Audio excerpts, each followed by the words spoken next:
Hey guys, what's up? In this tutorial we're going to show you how you can underline texts in your Microsoft PowerPoint presentations in 2026. So let us get started.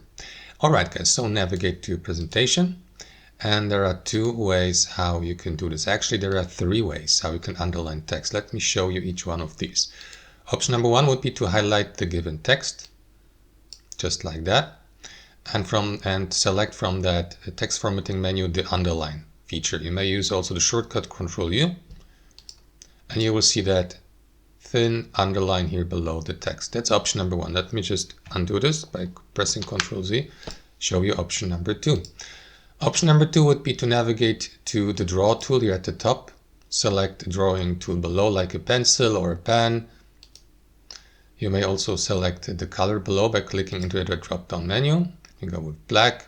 You may also select the thickness in for example 1px and so on and so forth, and after that simply draw your underline. Well, as you can see, that didn't work too well because I'm not very talented in this, but if you like drawing guys, you may use that option as well.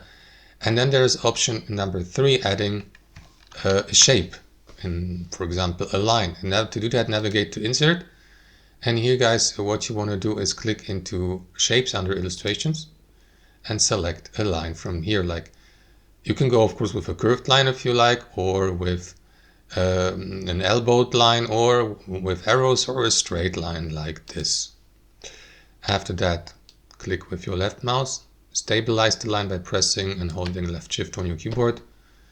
And that's it. You may even customize the given line by navigating to shape, outline, or shape effects. Let me go with shape outline and make or change the weight here a bit and make it look a bit more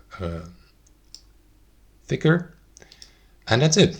That's how I do it. That's option number three. Thanks for watching and have a fantastic day.